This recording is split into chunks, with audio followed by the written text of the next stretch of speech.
Yeah, you can always click here and see who's on. Okay, so we are setting up our live stream now.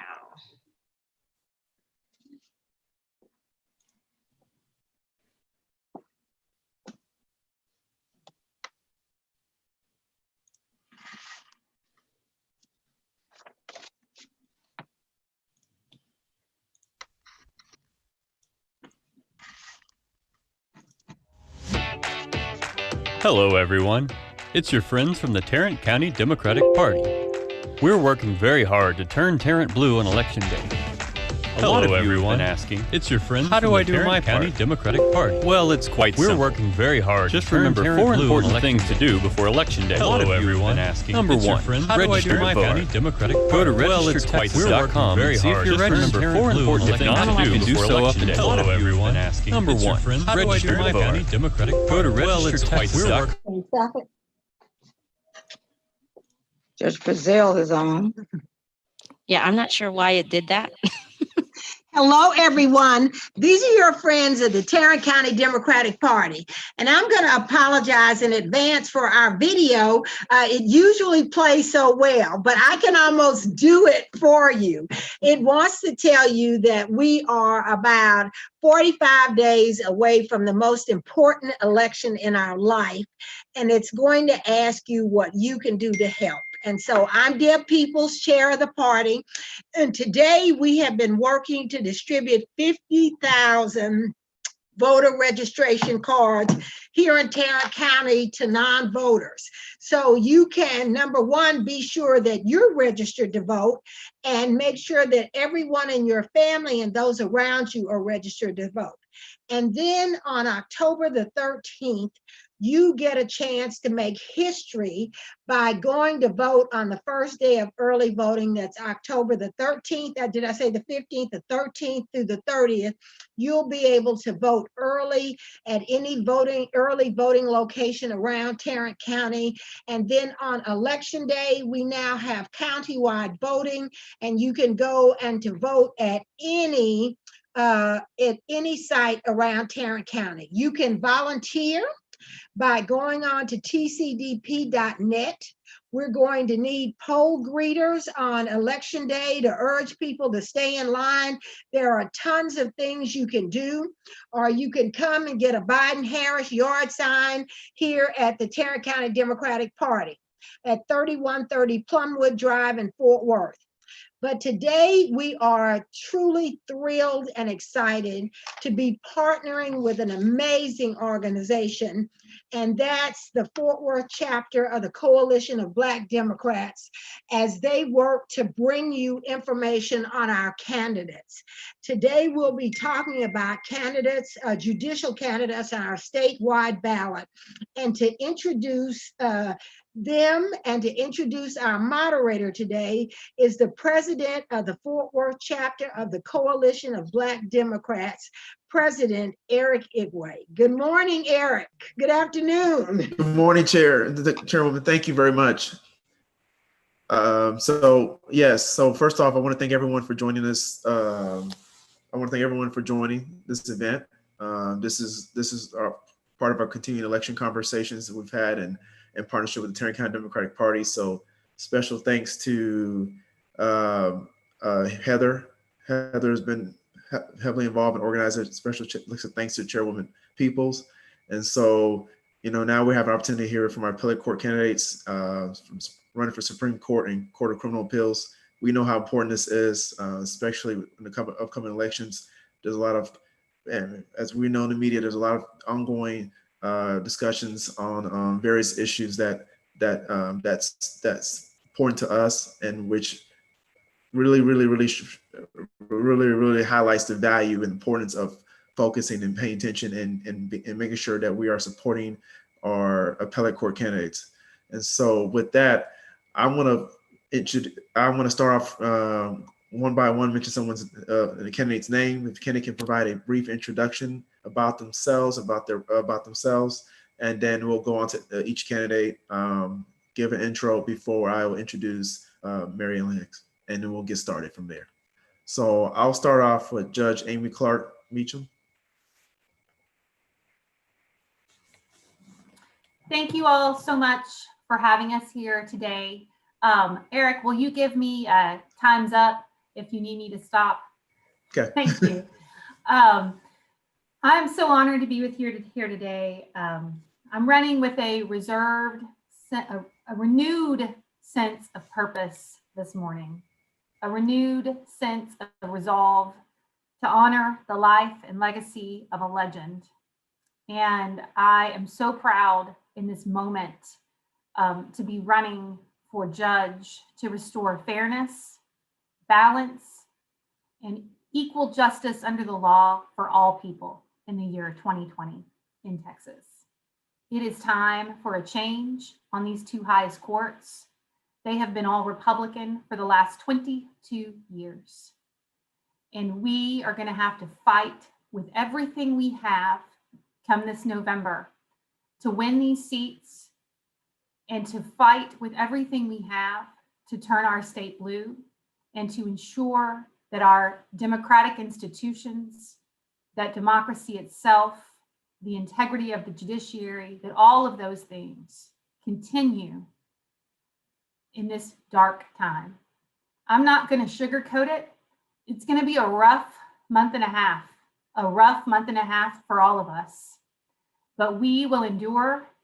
We will persist. She is at rest. She earned it. And now it is time for us to do our part.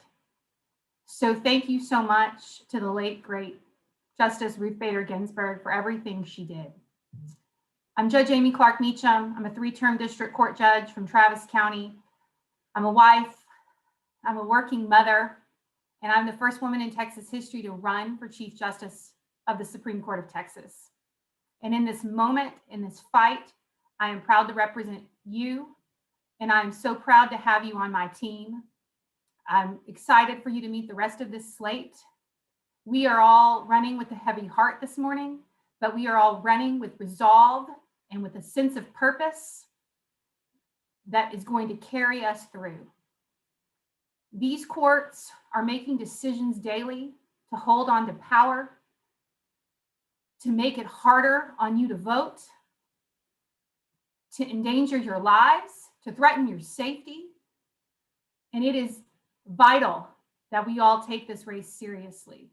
But let me give you some hope, because in this moment, we can win statewide in Texas in 2020. We are incredibly close, and Tarrant County is going to do it. On election night, I promise you, the very first county I'm going to go to is your county, and I'm going to just be hitting refresh over and over and over again, because as Tarrant County goes, so goes Texas. So thanks all of you for your activism, for your engagement, and for your work, because that is what's going to win these seats in November. I'm proud to be your nominee. I'm proud to kick off this slate and let them all introduce themselves as well. Thank you so much. Thank you, Judge Amy Clark Meacham. Let me next will be Brandon Birmingham. Well, very good. My name is Brandon Birmingham. I am a judge here in Dallas. It's my honor and pleasure to serve the people here in Dallas as a felony trial court judge. And when you all vote all the way down the ballot, and when you grab 10 people that you know, 10 people that you care about, 10 people that you feel good enough about, comfortable enough to take them to the polls and show them where to go, how to vote, show them how to vote all the way down ballot, it will be my honor and pleasure to serve as one of the judges on Texas' highest criminal court, which is the Court of Criminal Appeals. This is an important time in our state history because we're on the precipice of either great change or continued failure. And I believe that we all want a criminal justice system and a court system that we can believe in. And I'm here to say to you that I'm proud to be a part of this slate because I believe that this slate is the answer and can provide and restore order to the court system here in Texas. Again, my name is Brandon Birmingham. I'm one of the candidates for the Court of Criminal Appeals. And very briefly, as you listen to everybody introduce themselves, there's two highest courts in Texas. One of them is for the Court of Criminal Appeals, and they hear only criminal cases. So we're the highest court for the criminal cases. in the whole state. And then you have the Texas Supreme Court. They're the highest court for all civil cases, anything not criminal is the way I like to think about it. You've got 4 justices or future justices that are here today that are going to talk about the Texas Supreme Court. And you have 3 judges like me who are going to tell you about the Court of Criminal Appeals. So 7 in total. It's an honor and a pleasure and a privilege to be here. Thank you all for inviting us. Thank you, Judge Birmingham. Next up is Judge Stacey Williams. Good afternoon, everyone. And am I on? Yeah. Good afternoon, Yes. everyone. And I'd like to thank the Tarrant County Democrats as well as the Tarrant County Black Democrats for this opportunity to talk to you this afternoon. As what's already been mentioned, most of us are still in shock, not only of the death of Justice Ruth Bader Ginsburg, but I think the response. I was really disappointed. We not only need to bring fairness and justice back to society, but we need a sense of decency. And that's what I'm running on. I'm Judge Stacey Williams. I'm in my 2nd term as a district court judge in Dallas, and I'm proud to be your Democratic nominee for the Texas Supreme Court. I bring over 27 years of diverse legal experience. Not only am I a district court judge, I've been an arbitrator for the U.S. Postal Service, NASDAQ, FINRA, which adjudicates disputes between their brokerage houses. I've been an arbitrator for the Federal Mediation and Conciliation Service. I've also been in-house corporate counsel in the telecommunications, retail, and defense industries. And I've also been a municipal court judge. And I tell you all of that because my opponent, Jeff Boyd, talks about his diversity of experience. Well, if you consider coming from big law and then being John Cornyn's Assistant Attorney General and affecting those policies, as well as General Counsel and Chief of Staff for Rick Perry, we've got issues. The Texas Supreme Court deserves better than having political hacks. We need folks who have experience, who've worked up the ranks to get to the highest court in the state of Texas. I'm a native Texan. I was born in East Texas, then we moved to Dallas. I'm a graduate of the Hockaday School, Smith College in Northampton, Massachusetts, where I received a degree in economics and did a special studies in economics at Yale. And then I graduated from the Georgetown University Law Center. Again, we need that qualifications of experience and commitment to the community. Just briefly, I started a program called the Citizen Civil Academy, which I created. I paid for it out of my campaign funds. It's a program about the civil court system.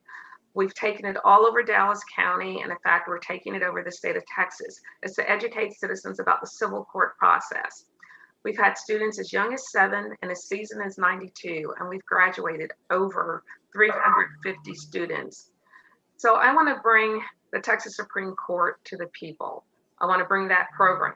When they have hearings, don't just take it to the law schools. Let's take it to the community centers. And that's what I'm most committed to. And also, we can also make history. The Texas Supreme Court has never had an African-American female. In the 174-year history of the court, our voices, our perspectives have been excluded. It's time that we end that now. This is a time for change throughout the United States.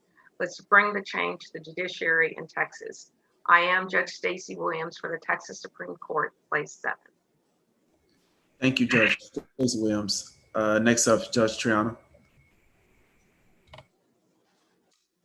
Thank you, Eric. Hi, I'm Justice Gisela Triana, and I am running and am your proud nominee, Democratic nominee for the Supreme Court in place 8. I'm currently serving as a justice on the 3rd Court of Appeals, which sits in Travis County, and it's a 24 county-wide district. I, along with the 6 other judicial statewide candidates that are on here, are so proud because we're going to make a change. As you know, the 2 courts right now have 9 Republicans on each court. On the Supreme Court, 7 of those 9 have been appointed originally either by Rick Perry or Greg Abbott. So we are not letting the voters decide who is serving on our highest courts. We're letting a governor decide. And obviously that has consequences. You don't have to look very far, but even in this last week, what the Supreme Court is doing, how they are carrying the Republicans' water. I'd like to tell you a little bit about myself. I've been a judge for over 24 years, started off as a municipal court judge, was a justice of the peace, then a county court at law judge, a district judge, and now I'm in the Court of Appeals. If elected, I'll be the only judge who's ever served on the Supreme Court and has served on every lower level. And that is important. Look at our experience, look at our qualifications, because you can tell that all 7 of us have over 20 years that we've been practicing, most of us on a court for 2 or 3 terms. So it is important to make sure we vote for all our Democrats. Do not stop at the top. It is extremely important that we understand the importance of what the judiciary does and how it affects our everyday life. So, vote for all the Democrats. Do not forget your judges. Do not leave any Democrat behind. Once again, I'm Justice Gisela Triana, and I thank you so much to my Tarrant County Democrats for inviting us to be with you this morning. Thank you, Judge Gisela Triana. Next up is Kathy Chang. Good morning. Thank you, President Eric Ray of the Tarrant County Black Democrats and County Chair Deborah Peoples for the collaborative event today. I'm so honored to be once again your Democratic nominee for Texas Supreme Court Place 6. Well, today we're meeting under sad circumstances with the passing of a great pillar of the judiciary and a great pillar of this nation. We have an added reason for what we're doing in Texas. We need to make sure that we restore integrity, balance, and humanity back into our judicial system. Within less than an hour of the passing of Justice Ginsburg, Republicans were publicizing about the replacement of her position. That is a lack of decency. What happened to the humanity of this nation? This is exactly why we need to make sure we need to get the individual that's in the office right now in the White House out of there. And the way we can do that is that we flip the state blue, and that's to win the statewide races. I'm honored to be with so many wonderful qualified candidates, my brothers and sisters, 6 of them here, along with the other local candidates. Folks, while some of the folks out there may think that it is a long shot to winning, but in reality, it is doable. I was just out there just now, out in the heat with Kingwood Area Dem, where Republicans showed up and said they're Republicans, but they're no fools. They will be voting for Democrats, as I was telling them about the statewide judicial candidates and candidates up and down the ballot. Folks, we have the momentum. We're so close to the finish line, and we can take back the courthouse. When we do, we will be taking back the White House. But until then, we have a lot of work to do. And I ask you, and I'm going to increase Judge Birmingham's request. Let's bring it up to 15 people per person when we go out there to talk to folks. Yes, I am your tiger candidate. So I'm going to ask you 15. That's not much to ask when our democracy, when our livelihood is at stake. This nation, the dependency of this nation is on what we can do on November 3rd. And I have every full faith on the Tarrant County to turn blue, because you guys are the missing piece to turning Texas blue. Thank you so much. I'm honored, and I will continue to do what I do to reach out to the constituents across the counties of the Texas. And I look forward to seeing y'all in person soon. Thank you. Thank you, Kathy. Up next, we have Judge Tina Clinton. Thank you so much. Thank you so much to the Tarrant County Black Democrats as well as the Tarrant County Democratic Party for holding such an event. And it is my honor to be your Democratic nominee for the Texas Court of Criminal Appeals Place 4. I am Tina Clinton, and I'm a 3-term elected Democrat. I sit just right across the highway from y'all in Dallas County. I've been a defense attorney at the state and federal levels. I've been a prosecutor at Dallas County before, and I've been a municipal judge, a county court judge, and now a state felony criminal district court judge. I tell you that because, as all of my colleagues have said, we are eminently qualified for these seats. We bring a level of experience that is not there on the courts right now, not only because we have trial experience, not only because we have been judges in multiple levels of our justice system, but because we will also be breaking barriers in every way. I want to put it in context of just one snapshot. Judge Amy Clark Meacham is not only the first female to run for election as Chief Justice, she will be the first elected female in November 3rd when the votes are tallied in. Justice Triana will be the first Democratic Latina to hold that honor. You have Judge Stacey Williams, who will be the first African-American female ever to be seated in the Supreme Court. And Counselor Kathy Chang will be the first Asian American to ever be seated in the history of the Supreme Court. On the Court of Criminal Appeals, I will be the first Asian American to ever be seated on the Texas Court of Criminal Appeals, the highest criminal court in Texas. And Judge Elizabeth Frizzell, who will speak right after me, she will be the first African-American female to be ever seated in the history of the Texas Court of Criminal Appeals. And Judge Birmingham is one of our colleagues who is our biggest supporters and one of our biggest allies when it comes to this historic slate. I tell you that to say that we are breaking barriers in 2020.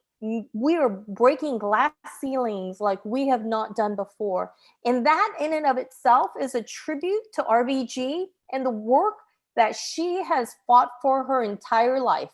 So when you sit there and think about who you are voting for, remember that we have milestones that we are going to make this time, and that is in honor of her. Don't forget to vote for every Democrat up and down the ballot. And when you do, you will have voices that will speak out for you as you have never had before in the history of Texas. Thank you so much for allowing me to be your candidate. My name is Tina Clinton, and I'm honored to be here. Thank you, Judge Tina Clinton. And next up is Judge Elizabeth Frizzell.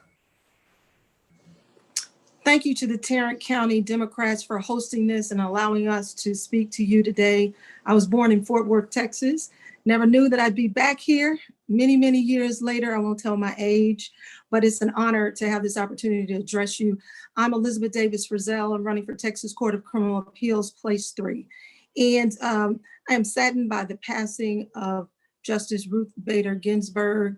I think about all the things she must have gone through during her time, because I know the things that I've gone through, and I'm sure I could multiply that times 10 to be at the point of what she went through over many, many years. And when you think back when she started so many years ago, I remember when it was 2 strikes against me to be Black and to be female.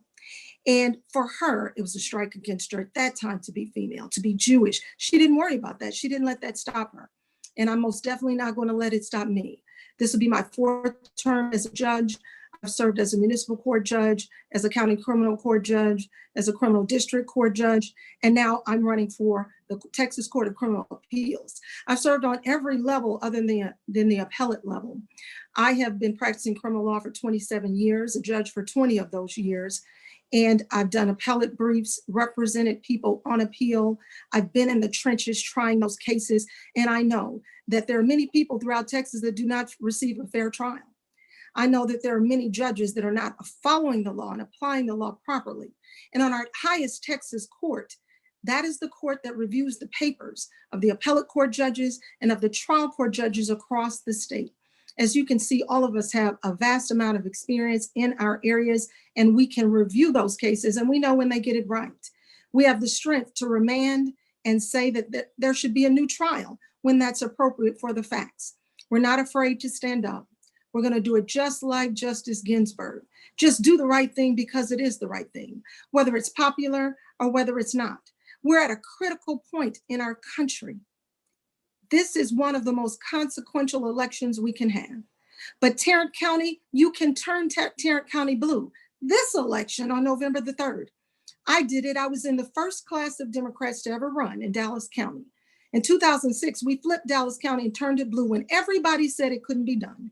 I remember when they told me, well, Liz, you're a good lawyer, but you're not going to win as a Democrat. Why are you doing this? Because I know that we can have fair judges on the bench who are Democrats, who are Black, white, Hispanic, Asian, male, female. We can do this not later, one day in the future, but November 3rd. But we need you to take 10 people to the polls. We need you to have them develop a plan and ask them, which day are you going to vote? Do you need a ride? Can I take you? You can turn Tarrant County blue. We can turn Texas blue. I need you to vote all the way up and all the way down the ballot for all of these wonderful candidates that are on the ballot. We can do this now. It's time for a change, and we are that change. Elizabeth Davis Frizzell for Texas Court of Criminal Appeals, Place 3. Thank you, Judge Elizabeth Frizzell. Before I introduce our moderator, Mary Ellen Hicks, I do want to give a moment of silence to former Justice Ruth Bader Ginsburg, excuse me, because you think about all the stuff that, like I said, she's endured over her time and everything she's overcome, or she had to overcome, and her being a beacon and fighter, especially on the courts. You know, she's left an immense presence in our society. So, you know, I know it's definitely with a heavy heart. I just wanted to at least spend this moment to give a moment of silence if we can.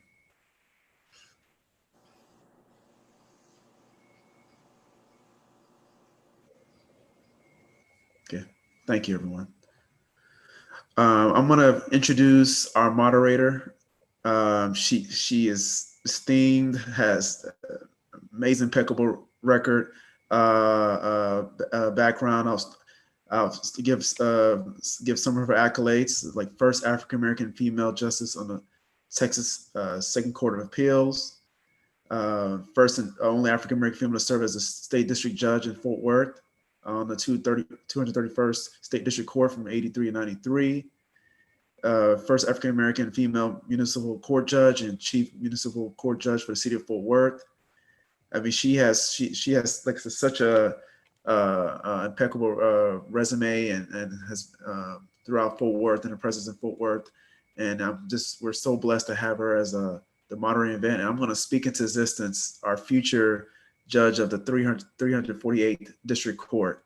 So let's give a welcome to our moderator, Mary Ellen Hicks.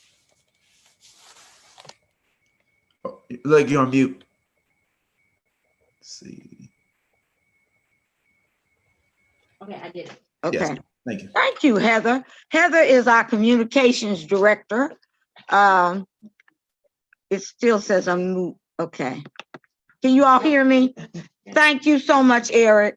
Thank you, Deborah. Thank you, Heather.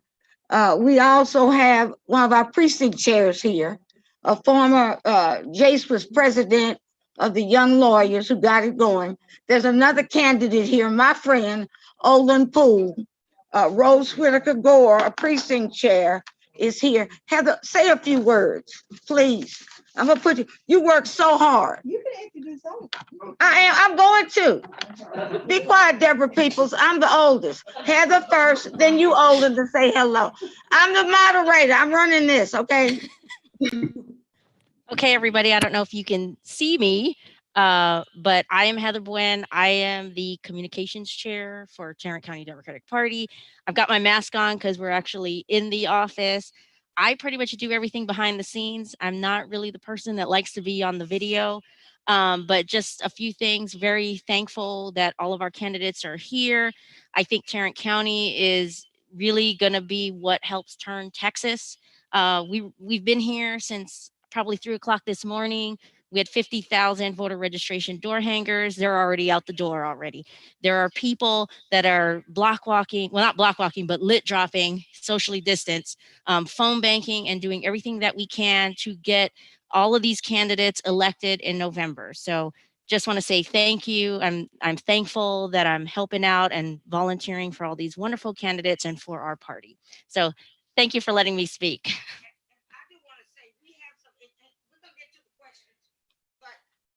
Eric, I want to say, I want Olin Poole to come up here because Deborah Peoples and Heather and Steve and Marco and so many people urged us to run, us lawyers. They were sick and tired of seeing few, if any, Democrats run for judgeships. So I want to introduce one of my colleagues, the future judge of the 352nd. I get them mixed up. Come on, Olin Poole. And then I'll get to you others. Hello, everyone. I'm masked up as well. It's good to see a lot of you. We were on a forum last night. Hello, statewide judicial candidates. I hope everybody's doing good on this Saturday morning. I've been out putting up signs and getting out and doing what I can, letting people know to finish their ballots, not stop at the top, vote all the way through. So it's good to see everyone. Olin Poole. Hope to see you again soon. Thank you, Olin. Thank you. I do want to say something very briefly about the notorious RBG. And you know where that name came from, don't you? It came from a rapper named Biggie, who is no longer with us. For those of you, Kathy Chang, I bet you knew that. Judge Clinton, I bet you knew that. Eric certainly did. Elizabeth, you knew that. Stacy, you all knew that, but she was notoriously good. And with that, I'm gonna start some questions. Do you think, and anybody jump in, help me out. Do you believe judges should be elected or appointed? What's your position? Anybody jump in, I'll call on you. Elected. Well, I'll jump in with that. Oh, go ahead, Tina. Tina says yes. Yes, absolutely. Elected. Yes.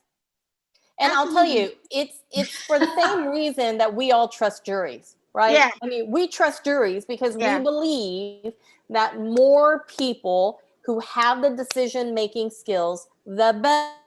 And so there is no perfect system. It doesn't matter whether you think it ought to be this or that. There is no perfect system. But here's what electing does.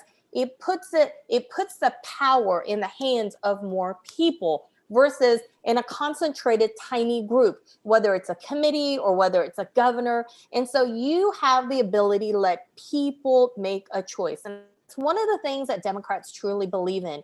We believe that power should be in the hands of the people and that we ought to trust the electorate. And that is absolutely our tenet. And so therefore, I am very, very happy, just like I'm happy that we have jury trials inside the United States. I'm glad that Texas, since Reconstruction, has said that the power to elect their elected officials, including judges, belongs to the people. Thank you, Judge Clinton. Anybody else want to tackle that before I go to the next one? Elizabeth, Triana. Let me just say this very briefly. I won't talk long. Everything Judge Tina U. Clinton said is true. I was an appointed judge for 10 years as a municipal court judge for the city of Dallas, city of Lucas, city of Princeton, city of Balch Springs. The political process is just as political when you're appointed as when you're elected, but you have no control over it. Many times the Republicans would always say the elected system is the way to go when they were winning. Now that we're turning Dallas blue, we've already turned Dallas blue, we're turning Tarrant County blue, turned Houston blue, Austin blue, all of a sudden the election process is not good enough. It is the best way to have the most people weigh in on who sits in judgment of you. We have to have elected judges because the people need a voice.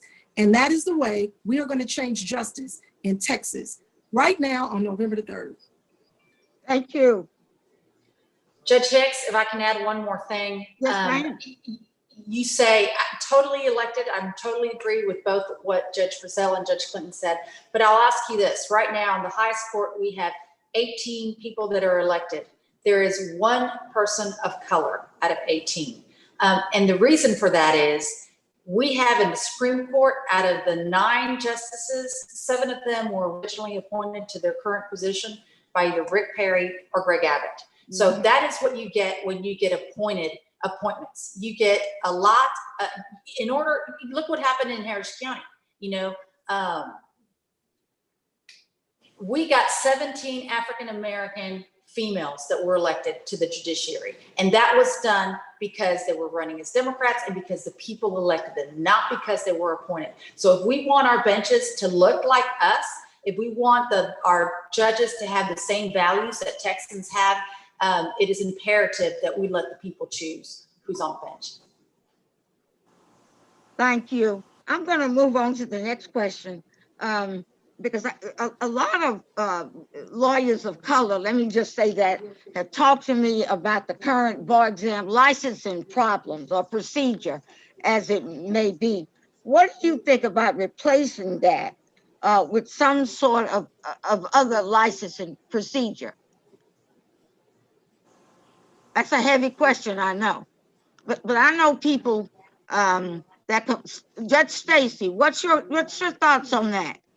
Well, I think particularly with COVID, it's forcing state bar examiners across the state, across the country, to look at alternative means for licensing. And I welcome that change because the bar exam is 3 days of high pressure test taking. And basically it just tells you how good someone takes a test. I graduated from Georgetown Law, but I'm a native Texan. So I remember spending 6 weeks cramming for oil and gas law, Texas rules of civil procedure, Texas rules of evidence. And I don't think it really measured my ability to become a lawyer. I know of individuals who've had to take the bar exam 3 times and they're multimillionaires now. Yeah. I mean, it's not that they're stupid. It's not they're not dumb. They're just not good test takers. I really like the idea of what California has, or a portion of it, where you have an apprenticeship program. And that's what it's really all about. When you have someone who's maybe 20, 30 years out, that's how you really learn the law.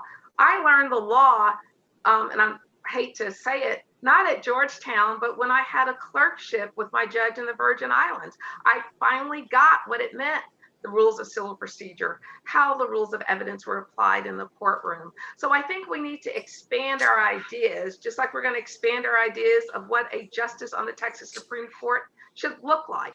We're going to expand our ideas of what justices on the Court of Criminal Appeals should look like. So I think it's time for us to totally revamp and seriously look at what is the goal that we're trying to achieve? What are the other ways how we can achieve it? I really appreciate that. Deborah Peoples, some of you all know this, she's my sister. And our great uncle, W.J. Durham, you all in Dallas certainly know who he was. He read law back in the day because there was no law school that would take him. And so he became one of the premier civil rights lawyers in this state. And he talked to me about that when I was in college, before he died, about he felt the bar exam discriminated against people that looked like him and others. So I think that's a great point, Judge Williams. Let me ask you all something else. And again, I want to push, don't stop at the top, you all. You have got to start and elect Vice President Biden, my friend says to Harris, and go down. Let me put it in Ebonics for those of you all don't understand. Go on down to the bottom and get all these good Democrats, including, I got to plug my own Tarrant County Democratic judicial candidates. Michael Munoz, Karen Williams, Letitia Smith, you heard from Olin, Alicia Darden, Valerie Bastard, Matt Hegman, myself, of course, and Deloney Watson, Justice, Second Court of Appeals. She'll be the second Black person up there. We can't do it without you all. And I really miss not being able to hang out with you all. I've met you all. I've known some of you all forever, right? Elizabeth and Stacy, but I love each and every one of you. And I'm so happy as a Black woman, as a woman of color. And Judge Birmingham, you all right with me? I'm so happy to see these amazing statewide candidates. Okay, I'm gonna shut up. What about hiring clerks from historically Black colleges and universities? What's your thought? Judge Hicks, let me make a comment about that. Hey, Kathy. Hey. whether it's on the justices on the Supreme Court or the Court of Criminal Appeals or the appellate courts or the trial courts, staff, we need to be extremely inclusive of having diversity on the staff for these various benches. Because when we have diversity, that's when we have the sensitivity that's needed in the judiciary and actually in all branches of government. Without that, we won't be able to see the things that are blind spots. For example, right now, I know the Republican candidates on the other side are honing in on the fact that they have so many years of experience sitting on the bench. Well, it's the quality of experience that we're talking about. Same thing with our staff members. If you have diverse staff members, people of color in there, you have a different perspective on how things can be run efficiently, and the cultural sensitivity or the ethnic sensitivity that's required to have that humanity in the judiciary. Because in reality, for the various court levels, you won't have citizens going in, like trial court levels, you'll have citizens going in, interacting with the court staff, with the clerks, with all the people behind the scene. And it's important that diversity exists at that infrastructure as well, not just the sitting judges and justices on the bench. Exactly. And that's why I'm so proud of each and every one of you, because I think it's Justice Triana. She started at the bottom and now she's going to the top. And we all gonna reach the mountaintop together. That's my theme. Who else wants to address that question? Let me tell you all something. When I was on the Second Court of Appeals and there were Democrats and Republicans on it, they did not even recruit at the Thurgood Marshall School of Law. And I took it upon myself to take a trip to Houston and visit all the law schools there. They didn't want to go to Texas Tech because it was too far. It was in Lubbock. And we missed out on a lot of great people. Okay? So who else wants to respond to that question? What about hiring people, law clerks, staff attorneys from historically Black colleges and universities? So I would like to say absolutely, not only just historic Black colleges or law schools that show a lot of diversity, but I also want to mention that, part of our job is to make sure that we raise the next generation of lawyers and judges, and we need to make sure that they are ready to take on those seats. And so I think it's very important, not just because we want diverse staff or interns, but because they need that access in order to be able to get the training and the experience, so that when they are seeking to run, when they are looking to be judges, or when they are looking to establish law firms, that they have that experience and they have the access to power that has been held so long by one group only. And so I think that we all need to be sensitive that training, that access to power comes very, very young, very young. And if we are not cognizant of that, then we are not making sure that we not only get in, but we throw open those doors to all of the groups that need a seat at the table. And Judge Hicks, I want to say this briefly. Tarrant County has known me forever. Y'all know Mary Ellen's gonna do whatever she wants to do. Sorry, Eric. I have a young man here. We have an African-American minister who is amazing, who's running for mayor of Mansfield. Say something on behalf of. Okay, yeah, say something. Rose, you up next. Yeah, baby. I want to encourage everyone in Mansfield to support Dr. Michael Evans for mayor of Mansfield. Absolutely. Thank you very much. Thank you. You all again start at the top and go to the bottom. We also have a precinct chair here who took all kinds of literature from me the other day. Miss Rose, go over there to Heather's and say hello at least and tell us your precinct chair. I gave her a lot of literature the other day. Thank you. I'm sorry, babe. He knows we are present. Hey. Hicks, Judge Hicks, Judge Frizzell is going to comment on the last question. Okay, go ahead, Judge Frizzell.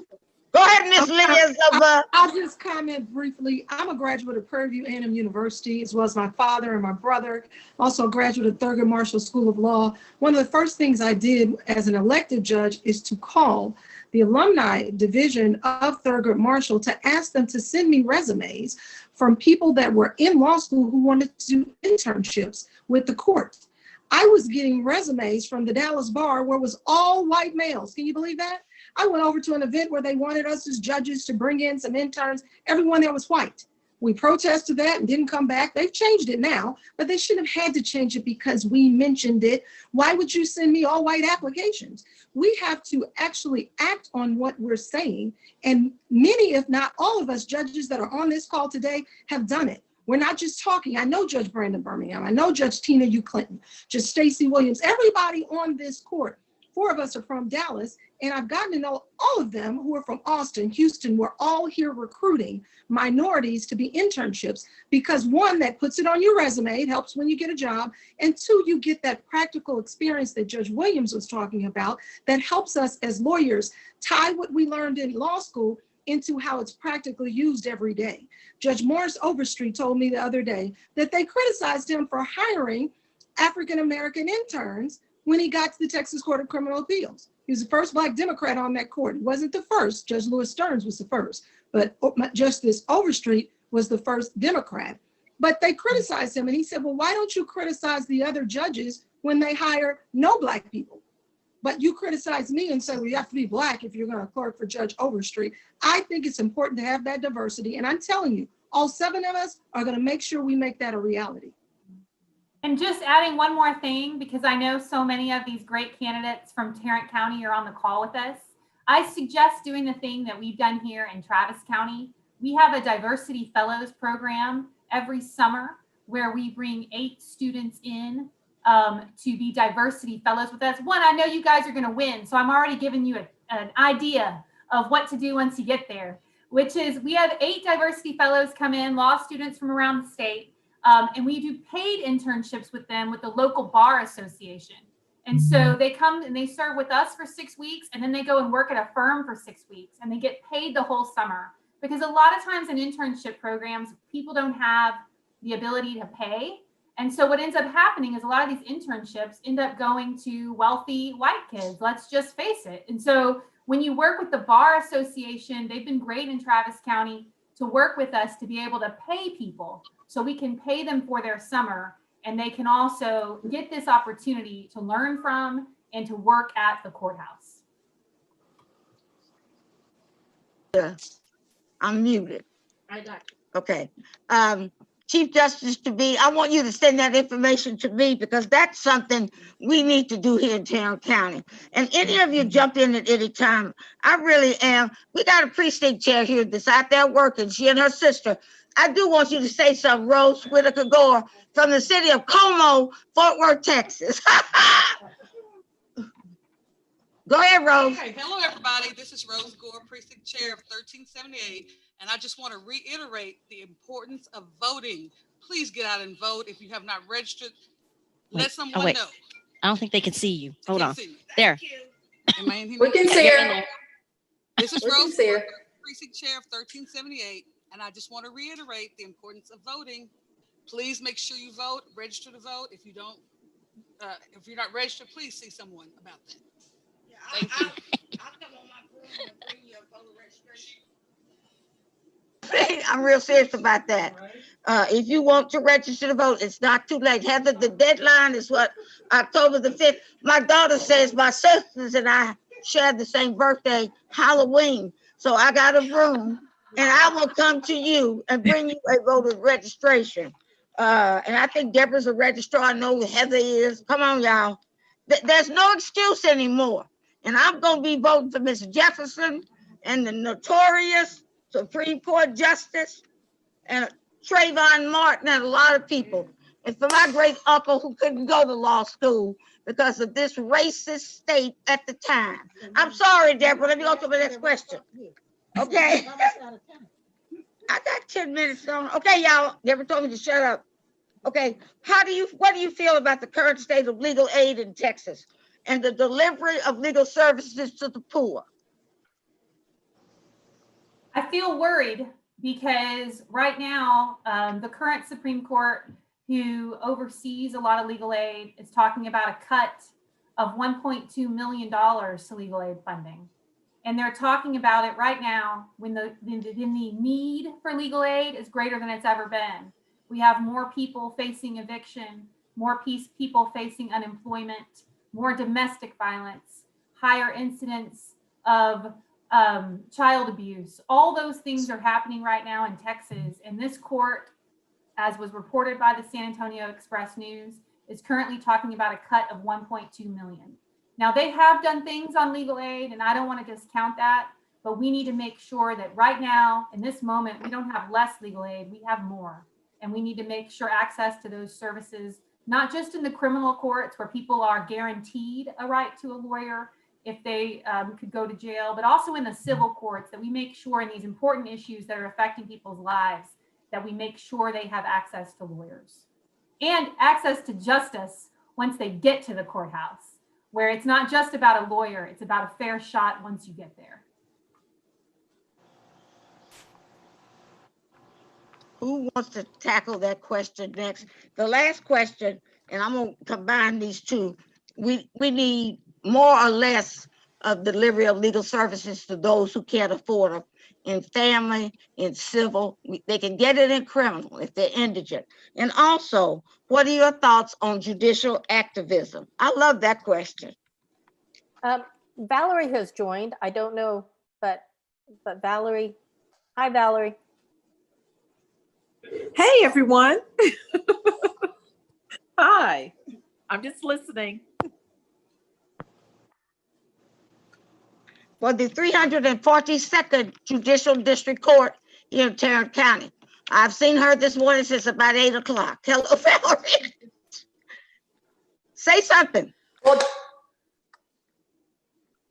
Any of you all, current state of legal aid in the great state of Texas, and your thoughts on judicial activism. Come on, y'all, come on with it.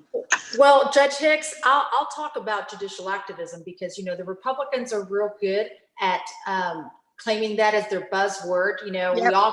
we all get hit with, oh, those liberal activist judges who want to make the law.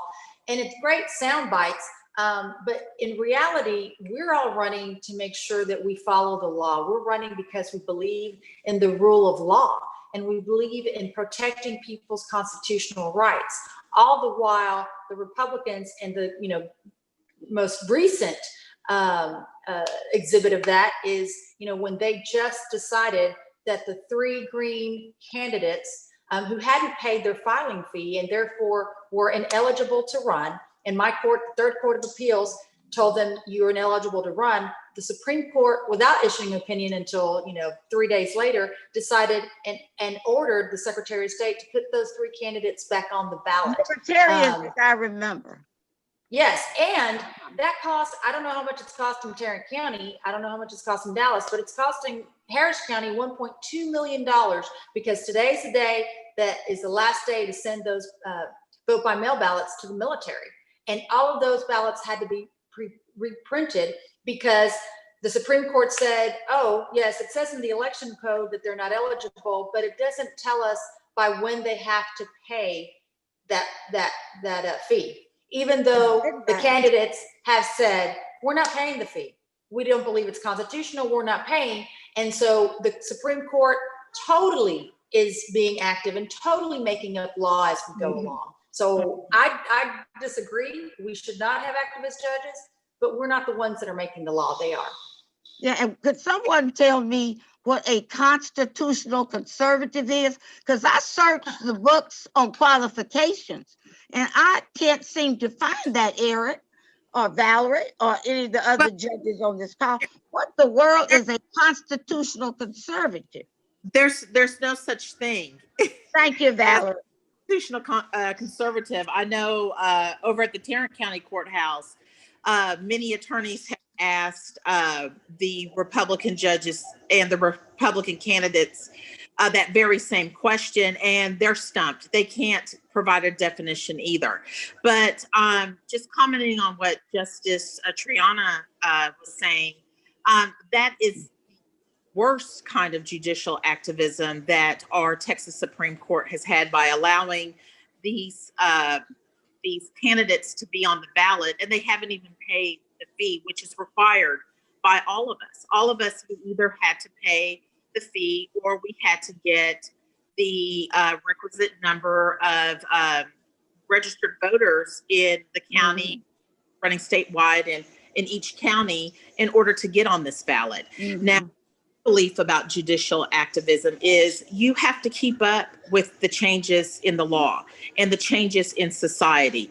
I believe that our Constitution is a living document, the U.S. Constitution and the Texas Constitution, and it's constantly changing. Our laws are constantly changing and evolving here in Texas every 2 years. And it's your duty as a judge, it's your duty as an attorney to keep up with those changes and to know what you're talking about and how, and to apply the letter of the law, but also the spirit of the law. We're almost out of time. I hate to cut you off. I just like 45-second comment, 30 seconds from each judge and candidate. And then I think Erica Heather will close us out. I'm going to be there on election day. So y'all meet me on the south side of Fort Worth. I'm gonna have on my protective gear, looking like the crazy woman I am. So let's start with the Chief Justice to be, and go on down the line and tell us what to do. I'm ready, Judge, I'm ready. All right. Okay, can y'all hear me? All right, yes. My name is Judge Amy Clark Meacham. Like I said, to start this off, we all know good judges when we see one. We know that Justice Ruth Bader Ginsburg was one of the best. Good judges are fair and reasonable, impartial and ethical, and they are committed to equality and equal justice under law. Good judges have common sense, and in these challenging times, they listen to evidence and to facts and to science. If you want to restore fairness and integrity in our highest courts, if you want to help defeat Trumpism in Texas, if you want to honor the life and the legacy of Ruth Bader Ginsburg, then I need you to vote for fair and ethical and democratic judges from start to finish. Thank you all so much. Corrected me. We have another about 30 minutes, so I'm very happy about that. So you all better get to talking, okay? Come on. Okay, Eric, say something. Chair of the Tarrant County Black Democrats. We got a young chairperson. Eric, where are you? I know you had a, thank you. You're right here. Houston, yes. Right? Yes. We got the same roots going back. Okay. Yeah, my roots in Houston too, because when I got kicked out of the Tarrant County Courthouse, the folks in Houston certainly welcomed Mary Ellen Hicks so I could get my retirement. So do appreciate. And most of the ones who welcome me, I hate to say it, I don't hate to say it, were Republicans. Okay? Because all us Democrats had lost. All right. Okay, let me be honest, okay? So Eric, speak to me, baby. What do you have to vote out? Sorry, you was in and out, I'm sorry. What's the coalition doing to get there?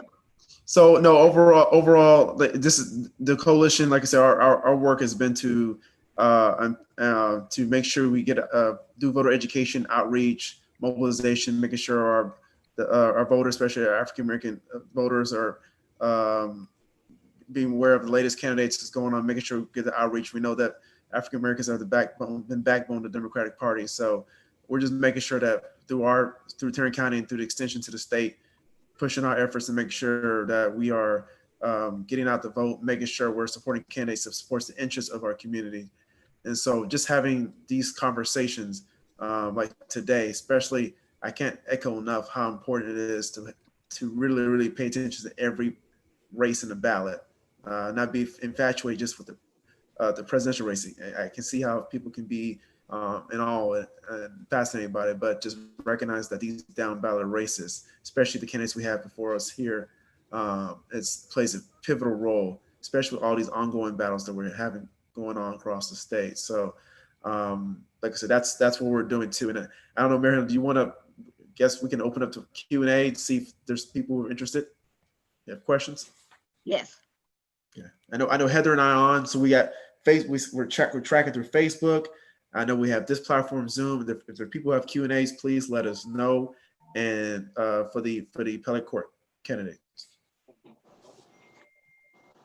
If you have any questions, please call us.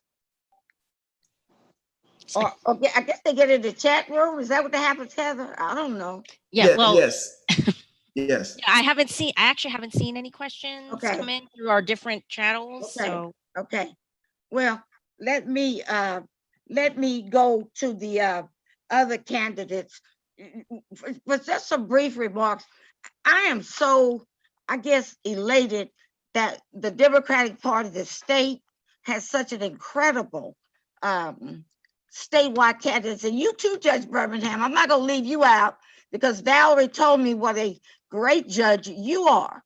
Okay, and it takes all of us, you all, and this is serious business.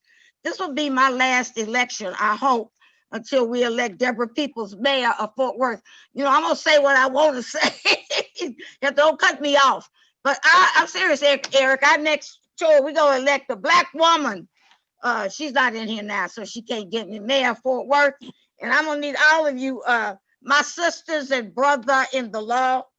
Judge Triana and Meacham and Chang and Clinton and Frizzell and all of y'all, all my girls, all my boys, we're gonna need your help, okay? Just send her a check. But anyway, we got any calls yet? Any questions? Not calls. I think I'm still on the radio. No, and I think if we can, Marilyn, we could probably, since if there's some questions we can, but maybe one of the things we could do is also just ask. Just for others, let me, oh, sorry, checking to see any questions.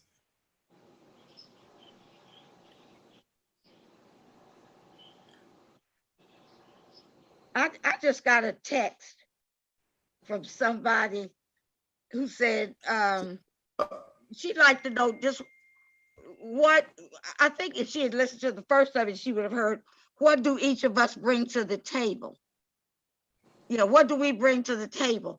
And if she had heard the introductions, you would know this is an incredible statewide ballot. It really, really is. It's absolutely incredible. And I just wish we all could have been able to campaign on the trail together, but I don't want to thank Trump and company for his COVID response, 200,000 plus dead.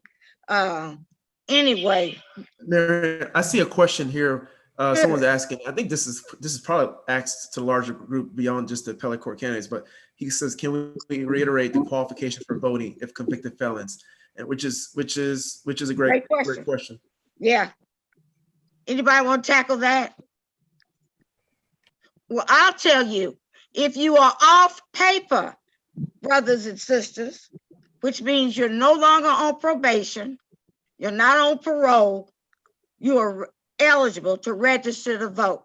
And I'm very serious.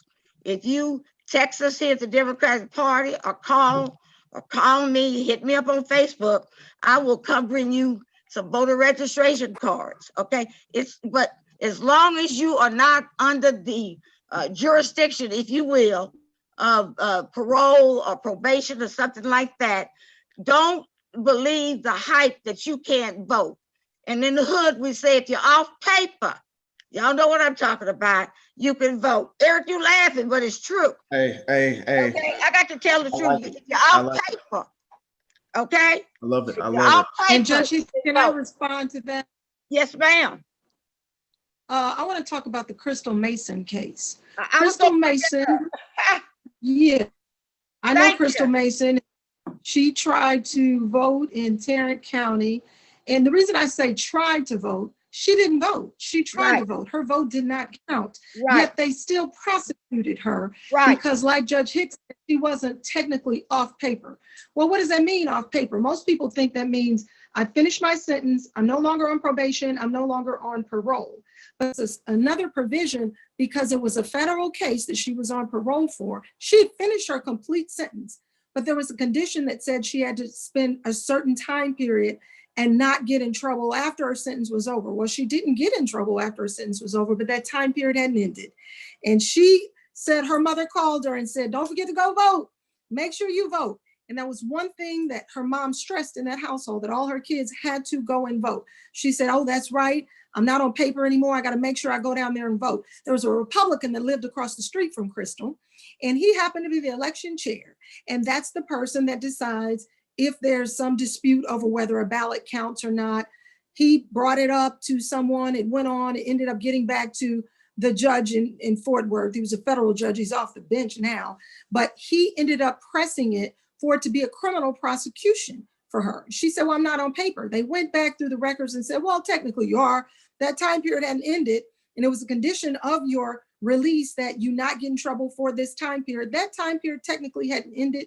She appealed it all the way up and ended up having this in prison time. The whole reason that was done is to scare you as voters.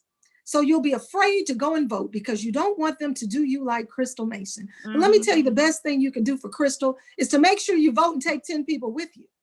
That's for Crystal. Take one person with you for Crystal. Take one person with you for Crystal's brothers and sisters. Make sure you don't let you into voting. You can vote even if you were out, even if you spent time in jail, even if you spent time in prison, as long as your sentence is fully completed. That's the only requirement. As long as your sentence is fully completed, you are eligible, you can get registered, and you can vote. Please don't let them scare you in Tarrant County out of exercising your constitutional right to vote. We need you, we need you, we need you. Go out and vote all the way up and all the way down. Thank you, Judge Elizabeth Frizzell. And I was going to say something about Crystal as well. And it's not before any of these courts anymore. And where she is at this point, we're asking Governor, whatever his name is, Abbott, to grant her, I guess it's a pardon, right? A parole, I don't know. Elizabeth, you're the criminal lawyer, tell me. Whatever, we're asking for a pardon for her, correct? I think that's right. We have a Republican district attorney in this county. It was a Republican Latino judge who sentenced her to 5 years in the system. It's gone all the way up to the Court of Criminal Appeals, and I believe it, it's shouting time. We have another young man on the line, the next district attorney of Tarrant County, Mr. Albert Roberts. And you all from Dallas and Austin and all around, we're gonna need y'all to come on back here and help us, okay? All righty, Mr. Albert Roberts, my candidate for district attorney. Well, thank you, Judge Hicks. And obviously there's a lot of family and friends, I feel like, on this call. But we're going to do the work here in Tarrant County because, like Judge Hicks says, we've been doing the work here in Tarrant County. Yeah, we have. Judge Hicks literally is a giant here in Tarrant, along with Judge Davis. Two of the first Black minorities to sit on a bench in Tarrant County. So we literally thank y'all for that. And whether it's Judge Clinton or Judge Birmingham or Judge Frizzell, I mean, obviously I've worked over in the courts with you all and seen you all presiding as judges, worked in the DA's office with Judge Birmingham, worked in the DA's office with soon to be Judge Valerie Batson. Now we're going to speak that into existence. But we can do this. You know what I'm saying? We just have to continue to mobilize our voters, talk to our people, educate them, and literally take 10 people to the polls with us. So I love what I'm hearing, but again, we're preaching to the choir. Hopefully somebody that's not in the choir will be in attendance at church today, and they can take that message back to their house and back to their homes and schools and things of that sort. And Albert, you had a question for the candidates, right? Yeah, well, one of the questions I kind of just posed out there, because again, it's obviously you're prevented from saying certain things. I know as a judicial candidate, I appreciate Judge Frizzell weighing in on Crystal Mason's case, because that's something that is pretty near and dear to my heart, it being out of Tarrant County, and Maria Ortega out of Tarrant County. What we have going on in Tarrant County is voter suppression. The DA has sent a clear message that they don't want Black and brown folks to turn out to vote. And if they do, you will be prosecuted. We've seen disparities in treatment, but what I asked is kind of understanding, at least me understanding a lot of you all and kind of some of your backgrounds. For those that don't know, some of the ideal folks that we kind of look at as far as justices, I know that we are easy to admire, not easy to admire, but, you know, Thurgood Marshall and the notorious RBG, Justice Ruth Bader Ginsburg. Who's maybe a judge that maybe everybody wouldn't know that you'd admire, but maybe could just kind of speak to that kind of, you know, more local, more, I don't know, somebody that you just seen do some work and you said, you know what, I want to be a judge because of them. Well, I'll tell you. Go ahead, Brandon. Well, okay. Sorry. I always seem to start talking at the exact wrong moment. I'll go real quick. And the person who had the judge who had a really great impact on me was Judge Gracie Lewis. She's the presiding judge over Criminal District Court number 3. She was a juvenile judge before that. She's still a judge right now. She's retiring. This is her last year. But when she first got on the bench, I was the chief prosecutor in her court, and I worked with her for about 3 years. And she told me two things that are really have shaped the way that I try to approach my job. The first one is that people will never remember what you ruled or how you ruled, but they will always remember how you treat them. And so you got to treat people with dignity and respect. Remember that everybody has an opportunity to be heard, and that you have to treat everybody right. And then the second thing that she told me was, you know, you have to remember that these benches don't belong to you. They belong to the voters. We talked a little bit about, you know, is it the best way to select judges by putting them on the ballots? And the answer is absolutely yes, it is. And I am inherently skeptical of any plan that would take power away from the hands of the people. But I've taken that and sort of made that my own little motto. That, you know, we have to remember that these benches don't belong to us. They don't belong to the judges, that they belong to the people ultimately. And I think if we remember that, then we'll be doing a really good thing about restoring confidence in our court system. One of the things that I think has happened is that dynamic has changed. And the dynamic is that these benches seem to belong to a party. And that's not true. That's not right. They belong to the people. Once we figure that out, and once we keep that at top of mind as we're making these decisions, we'll go a long way to start building public confidence back into our court system, something that we need to do. Judge Amy Clark Meacham. I was going to go further back. There's a great story in Texas legal history. In 1925, our Texas Supreme Court was only 3 members at the time. They're all 3 men. Obviously, the first woman wasn't on the court until the 80s. But what happened was there was a case in front of them called Johnson v. Dar, and it involved a legal fraternity that literally every male judge and every male member of the bar in the state was part of. And Governor Neff looked around and realized no male judges could be appointed. And so instead he appointed the all-woman Supreme Court. And it was led by Judge Hortense Sparks Ward. And she was appointed for this one case for 5 months back in 1925. Think about that. Women had just received the right to vote. And she and 2 other women actually overheard a case as a special court, as a special Supreme Court. And they ruled on the case. It took them about 5 months after hearing argument and getting an opinion out. And it's a great story. She's an amazing woman in Texas history. She's the first woman to pass the bar in the whole state. She was a suffragist. She had been involved in the suffrage movement and helped pass the right to vote for women all across the state. And it's just a great story for us, so many women running for these 2 high benches.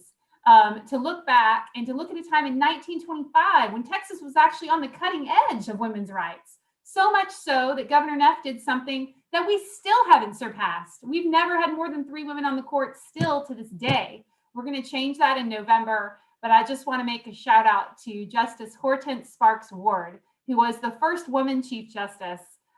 She wasn't elected and she just served for 5 months, but she served with distinction. And it's a great story that we can all learn a little from. Of Texas history. Heroes or sheroes, judges, who inspired you? The folks in Dallas. What about Judge L.A. Bedford?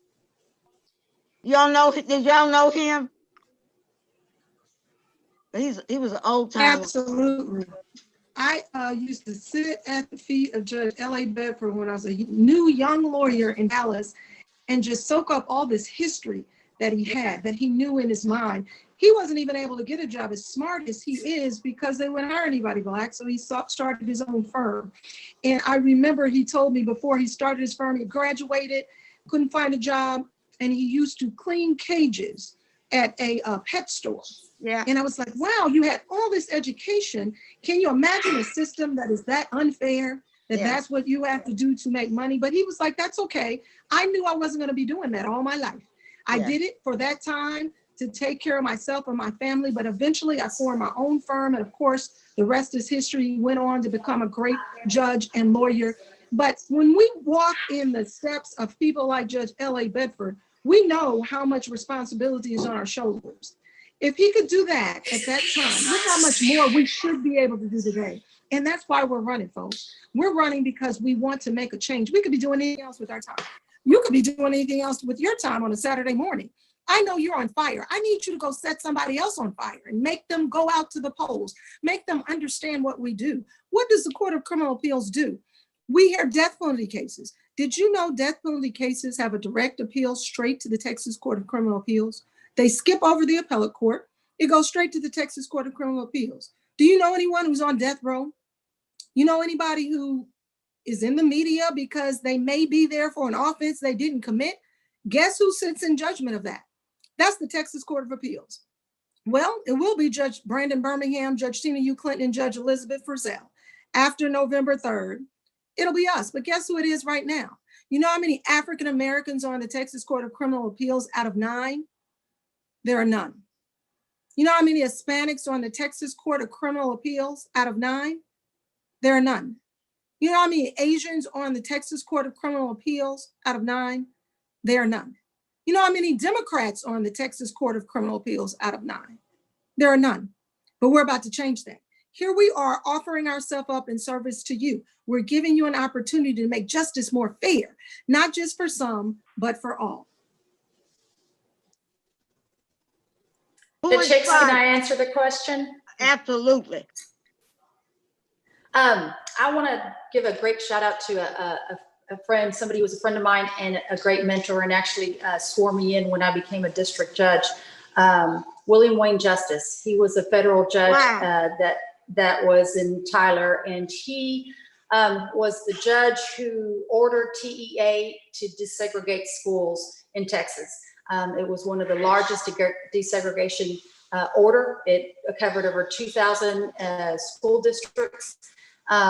He's also the judge who took over looking into the Ruiz versus Texas into the prison system. He found that the Texas prison system was cruel and unusual punishment. And so for many, many years, he had, through that case, he oversaw the changes that we did in prison. Wonderful man. And the things he did, not only were they amazing, but they were so courageous. He lived in Tyler, Texas. And he did this while he and his family had death threats constantly. And that is, to me, not only when you do the right thing, but when you do it in the face of danger, when you do it in a place where it is not popular and people can hurt you. I mean, here in Travis County, we had one of our Travis County judges shot several years ago, Julie Kasarik. And that to me is just what you look at in a statesman, what you look at in a jurist. And like I said, I was fortunate that he swore me in when I was elected as the first Latina ever to serve on the district judge court here in Travis County. So that's my vote. If I can, because locally, I would be very remiss if I did not mention JP Judge Cleophas Steele. Judge Steele and Barbara Steele are not only mentors, but Barbara has gratefully still, and for a long time, been my treasurer. The reason why I mention them is because I think one of the values that we have as Democrats, and that is we stay connected to our communities. And that means that if we, when we are elected statewide, we will stay connected to our statewide communities. You do not see the current justices and judges have anything to do with the greater Texas community. They may be active in the small area that they live, but as we have been zooming throughout the vast majority of Texas, when asked when they had ever taken a trip to be able to see their justices and their judges, whether they've come to their community, the answer is always no. One of the things that Judge Cleo Steele taught me was that, and that is we as Democrats, we stay in touch with our people. That's why elected judges make so much sense, because we stay connected to our people. And I think that's a promise that all 7 of us will make without any reservation. Judicial candidates running countywide in Tarrant County as well. It comes to mind, Dr. Barbara Steele, Deborah Peoples, and I are in a group together. Okay, so we call ourselves Chum Sisters. Let me put a plug in for the Chums, okay? Also, Judge Sarah T. Hughes was my idol, and Constance Baker Motley. Of course, my great uncle. I had dinner. We invited Judge William Sessions to come speak to the Black Bar here in Tarrant County. He graciously came, and I had a chance to have dinner with him afterwards. He's just fantastic. Heather has a correct question. Yeah, there's just a question in the chat and it says to ask about actual innocence and appeals. How does it work, and how can people appeal if it turns out there's new evidence that they may not have committed the crime? Great question. That's a great question. Lawyers. And I'll talk to you about that if I can. Help us. Very briefly, those are called writs. You can file a writ, and you essentially get one bite at the apple. You can file a writ, they have a hearing, and those types of things might be brought up. If you've already filed a writ, then the judges basically have to approve it. And that's one of the things that I find to be very concerning, is that there's a whole lot of litigation, it seems like, from people who are given procedural roadblocks, who don't get the stuff tested that they should have been tested. If evidence exists and it bears any light at all on the crime, if it's part of this corpus delicti, then it should be tested. And my goodness, if we learned anything over the last 20 years, and I know that I learned quite a bit being in Dallas County, the epicenter for exonerations, it is that the best decisions are those that are most informed by all of the evidence. We shouldn't let any procedural roadblock stand in the way of any testing that will shed light on any of the cases that are up there right now. Now, what's the, how does that work? I think part of the question is kind of how does that work? Well, essentially, you're making a motion to test it. The judges who are making the decisions, they basically have to make a judgment call. Is there a reasonable likelihood that it would shed some light basically on the conviction? Okay, so that term reasonable right there. When we were talking before about activist judges and things like that, and constitutional conservative and all that, they always leave out the part where there is discretion in our laws. There are words like reasonable, and your experience informs how you're going to judge and use and say what is reasonable, what is a reasonable probability, where is the preponderance of the evidence, things like that. Those are all judgment calls. And the best types of people to make those judgment calls are people who have actually been in the trenches trying cases, who are responsible to the people, who have put that type of evidence on. And that is fundamentally what sets us apart from those on the other side of the ballot. I can also add that you definitely do not want my opponent. My opponent, Kevin Yeary, is the one who said in Ray Cheney that he believed that the standard of actual innocence was insufficient. Let me put that in layman's terms. If it was up to him, he would make it even harder to prove actual innocence. Harder. And so I want you to look at the people that are up there right now and their rulings. They are not speaking for the majority of Texans who believe that actual innocence is, that you have actual innocent people in jail. We know that because Dallas County and the sheer number of actual innocence cases that we've had in Texas. And yet, Kevin Yeary, my opponent, wants to say that this standard is insufficient. Just a few more minutes. You all take about 15 seconds each and tell us who you are and what we need to do, starting early. I think Eric said there's one more question. I already went, so I yield my time. Thanks, Chief Justice. To be next. Somebody, What's the question? the question is, it's closing. We're almost out of time. No, there's one more question in the chat. Here's my closing. Vote blue all the way through. Thank you, Judge Birmingham. You are choking.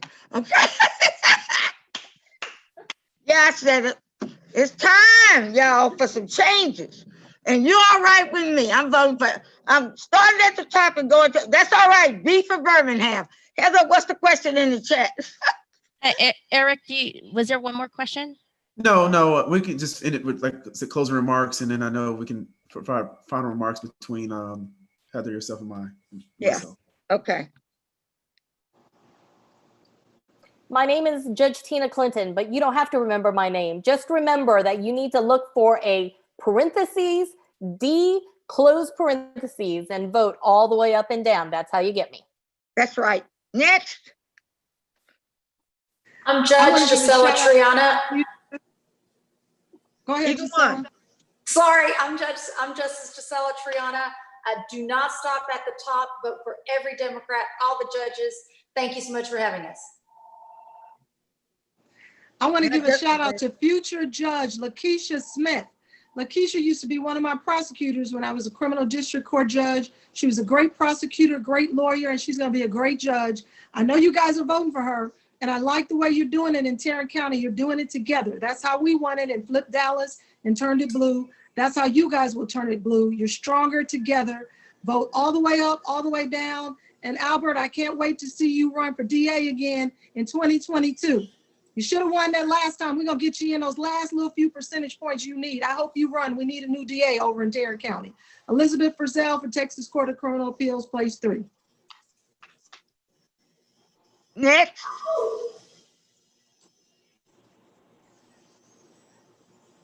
I think that might be everybody.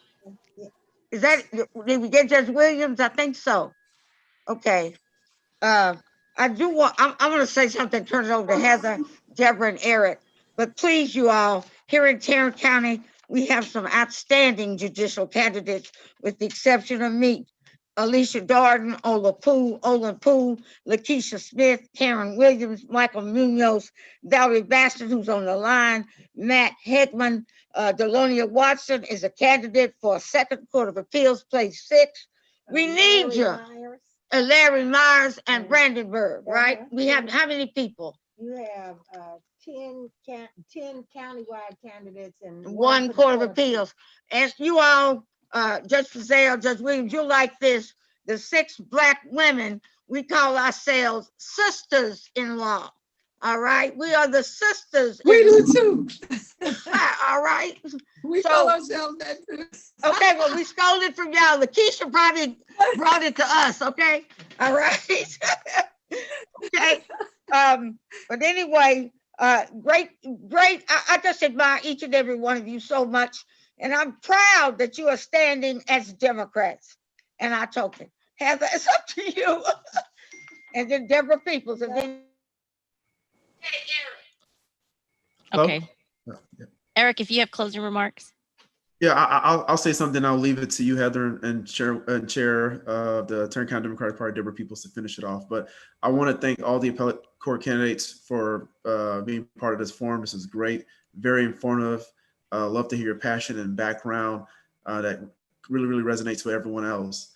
And just having, and I'm going to say judge, because I'm about to speak into this, is Judge Mary Ellen Higgs for the 348 District Court. I want to speak that to this is going to happen in November, but I want to thank you for being moderator. It was absolutely a pleasure to have you as a moderator.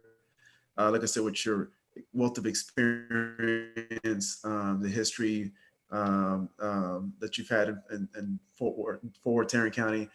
And so, and of course, Heather and Chairwoman Peoples, want to thank everyone. But I just want to echo again that we really need to make sure we look down the ballot and vote. We cannot afford to neglect it. It's as much as important as this upcoming presidential race is, these down ballot races impact your life more on a day-to-day basis. And especially, like I said, with a lot of things going on the state level, a lot of hot button issues that's coming through the courts of criminal appeals or going through this Texas Supreme Court. It starts with us coming out and voting. And we have tremendous candidates. And I want it to be like Harris County 2018, with all those, you know, the black girl magic that you have in there. But I want to see a great sweep of Democrats winning all those judicial seats. And I know it will happen. And there's been a lot of great work done between all the different clubs like ourselves and Heather, Marcos, Chairwoman Deborah Peoples have done a lot of great work. So please do not put your foot, please continue to put the pressure and continue to push to come out and vote down the ballot. I'm going to give the final words, leave the final words to the chair, Deborah Peoples and Heather. Thank you. I'm saying thank you. Just really quickly, appreciate everybody for joining. I don't know if you know this, we're live streaming on many different social media feeds.